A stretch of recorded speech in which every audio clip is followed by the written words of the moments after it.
Okay guys, here we are. Welcome to this new video. Today we are mixing kick drum, hard rock kick drum to be exact. And I'll keep it simple. I'll just show you what I do with equalization and compression. Let's get into it. Okay, this is a song that I'm currently working on. It's called Wheel and it's one of my original songs, something that I'm going to publish soon. And let's hear what I did here, and then we'll try to recreate this sound all over again together. All right, let's hear it.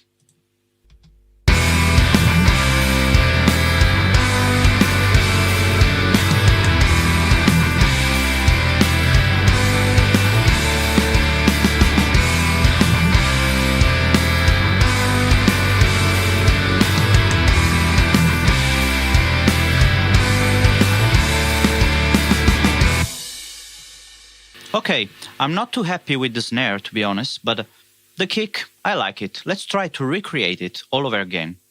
As you can see, I didn't use much stuff on here, just an EQ and a compressor. I'll just turn them off, open new ones, and we'll just do it over. Here's the EQ and here's the compressor. So the first thing that we have to do is, of course, listen to the raw track without any processing so that we know what our starting point is.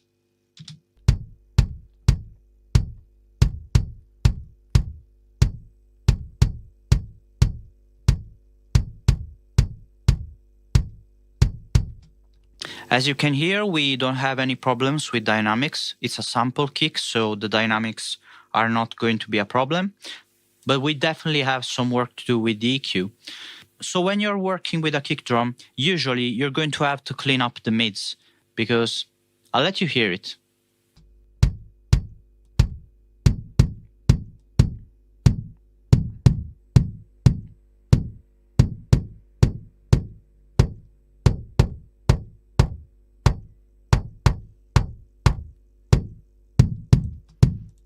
Basically everything between 200 and 1K is just mud that we don't need in our sound.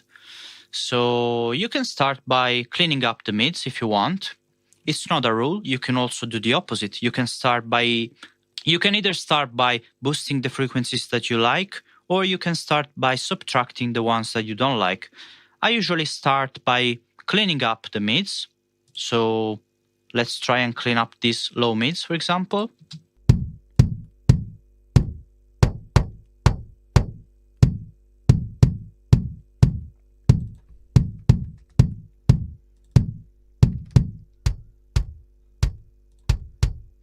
Let's do some on and off to see if it improved our overall sound.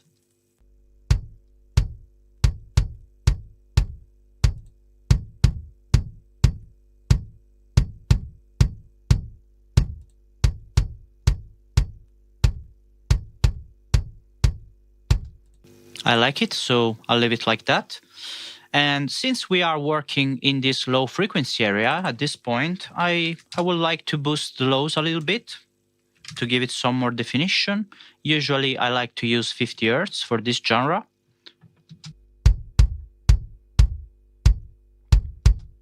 Let's do some on and off.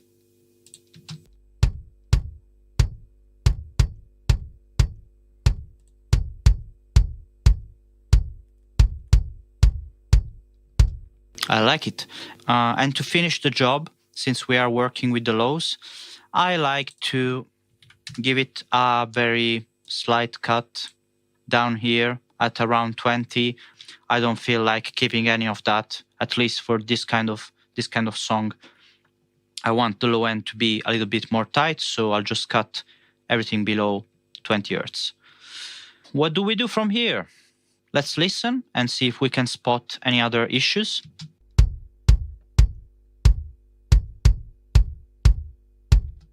I think overall it sounds a little bit dark, so we can try and brighten it up with 5K, for example.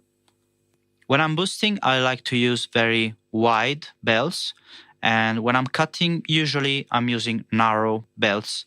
In this case, I just want to brighten it up in the high range, so I'll use a very wide bell and see what it sounds like.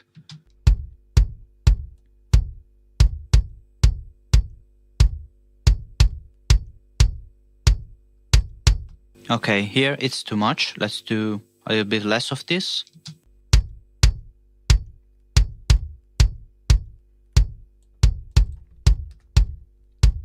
I think 4 dB is enough for now. I like it. And then what else? Let's see if we can spot any other issue.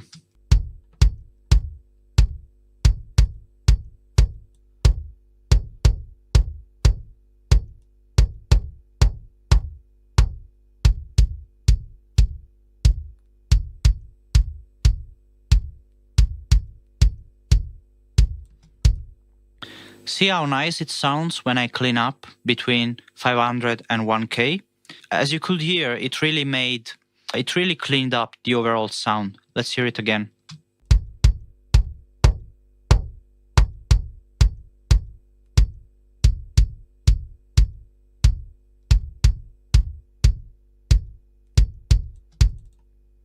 So yeah, let's try and cut this area a little bit and see if we can benefit from this.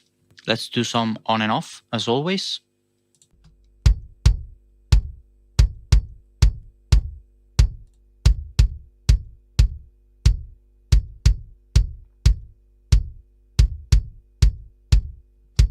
I like it, so I'll leave it like that. What else can we do? We probably have to hear it in context to figure out what the next steps will be. What I like to do in this case is EQ it into compression, because in a dense mix like this, I want it to cut through a little bit more. So I'll just EQ into a compressor.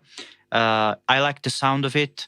And it's not something that I always do, but in this case, I like to do it.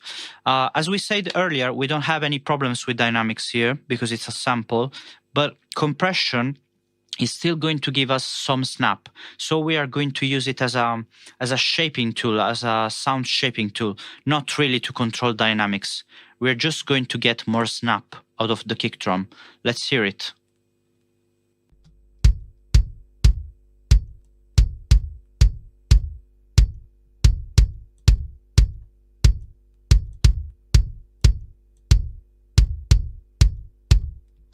Let's do some on and off.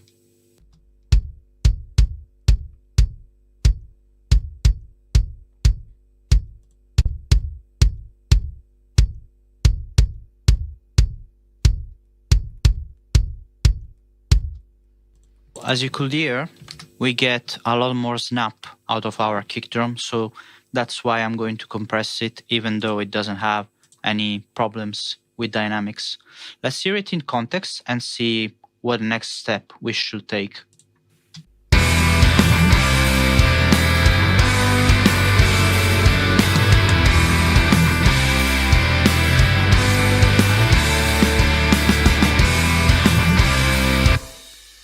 I think we are pretty close.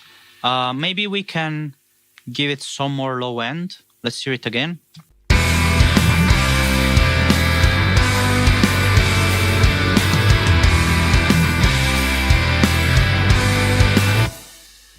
It's a little bit thin in the low end still, so I'll try to give it some more of it. Let's try a touch of 30 Hz and see if this gentle lift helps us. I mean, what I'm trying to do here is I'm trying to give it a little lift below our fundamental. I want to see if that helps.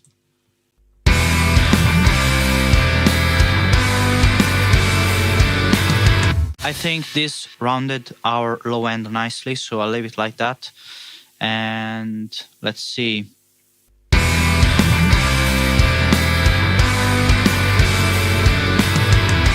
When you have a dense mix like this, sometimes it's nice to boost the high mids a little bit so that your kick drum, it can cut through the huge wall of guitars.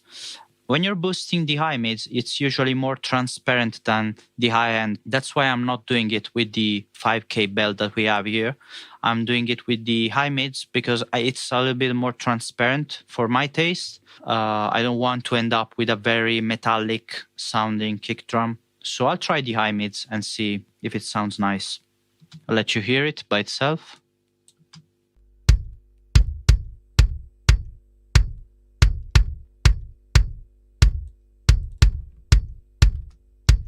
It's a little bit ugly if we exaggerate, but a good healthy amount of this, it's actually tasty.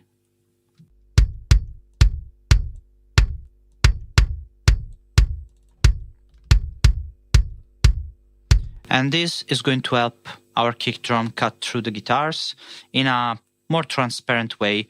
So I'd rather use this at 1.5K rather than the one at 5K, which sounds a little bit too bright for my taste. So let's hear it again in context.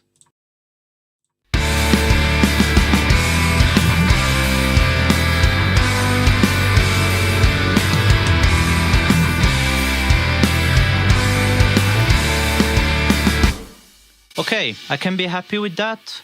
So to recap, what did we learn today? Well, we started by cleaning up the mid-range, and it's a really common practice for kick drums, and our problematic frequencies are usually going to be between 200 and 1 kHz. For this genre of music, you'll find yourself cleaning up those frequencies a lot.